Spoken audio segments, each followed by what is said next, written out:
ఓం శ్రీమాత్రే నమః.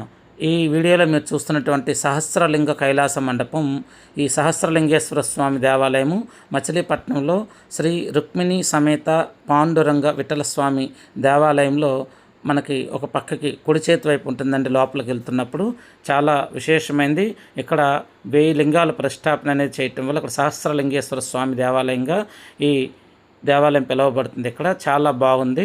అయితే ముఖ్యంగా మీ అందరికీ చెప్పేది ఏంటంటే, ఈ రోజున జరుగుతున్నటువంటి రాహుగ్రస్త చంద్రగ్రహణము విడిచిన తర్వాత వేకువజామునే స్నానం చేసి దేవాలయానికి వెళ్ళి శివునికి అభిషేకం చేసుకొని నవగ్రహాలు ప్రదక్షిణ చేసి అక్కడ ఉన్నటువంటి రాహుగ్రహానికి ప్రత్యేకంగా పూజ చేయించుకొని తర్వాత ఇంటికి వచ్చి మీరు మీ ఇంటిలో ఆవు పంచకంతో అంత పసుపు కలుపుకొని వీలైతే కాశీగంగ దొరికితే మీ ఇంట్లో ఉంటే కనుక అది కలిపి ఇల్లంతా ముందు శుద్ధి చేసుకోండి.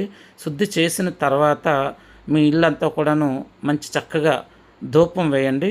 వీలైతే అంటే సాంబ్రాణి లేదా మనకి గుగ్గిలం పౌడర్ ఉంటుంది, పిడకలు దొరికితే కనుక పిడకలతో ధూపం వేయండి. కానీ ఎలా అంటే అలాగా సాంబ్రాణి కడ్డీలతో ధూపం కాదు, దయచేసి అర్థం చేసుకోండి.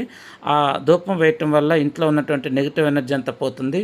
అలాగే మీకు రేపు వీలైనంత మట్టుగా ఇంట్లో శివ పూజ చేయటం, లేదంటే లక్ష్మీదేవి పూజ, లలిత త్రిపుర సుందరీదేవి అమ్మవారి పూజ, లేదంటే దుర్గాదేవి పూజ, లేదా పార్వతీదేవికి పూజ, గౌరీదేవికి పూజ, లేదా వారాహిదేవి పూజ, ఈ విధంగా రేపు మీ ఇంట్లో ఇటువంటి పూజా కార్యక్రమం చేసుకొని మీకు తోచినంత మీరు చేయగలిగినంత నైవేద్యం రేపు నైవేద్యంగా పెట్టి తర్వాత సమీపంలో ఉన్నటువంటి పేదవారికి లేదా వృద్ధాశ్రమాల్లో దాన ధర్మాలు చేసుకుంటే కనుక మీ జాతకంలో తొందరగా గ్రహదోషాలు తొలగి గోచార దోషాలు కూడా తొలగి మీ ఇంట్లో శుభకార్యాలు ఆటంకం జరుగుతూ ఉంటే కనుక అవన్నీ కూడాను ఈ విధంగా చేయటం వల్ల తొందరగా మీరు అనుకున్నటువంటి ఫలితం అనేది లభిస్తుంది.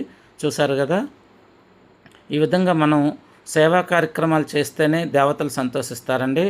మనకి ఎన్ని లక్షల రూపాయలు ఖర్చు పెట్టి మనం పూజలు చేసినా రాని ఫలితం సేవా కార్యక్రమాలు చేయటం ద్వారా వస్తుంది.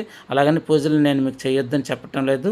మీ మనస్ఫూర్తిగా పూజలు కూడా చేసుకొని సేవా కార్యక్రమాలు చేయటం ద్వారా మంచి ఫలితాన్ని మీరు తొందరగా పొందుతారు.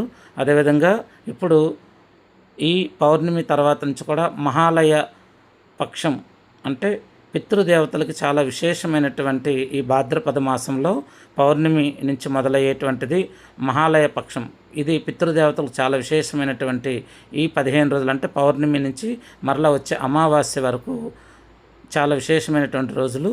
కాబట్టి ఈ పితృపక్ష రోజుల్లో మీరు గోసేవ చేయటము, గోశాలకు వెళ్ళి ప్రదక్షిణ చేయటం వంటి చేస్తే మీరు మంచి ఫలితాన్ని పొందుతారు.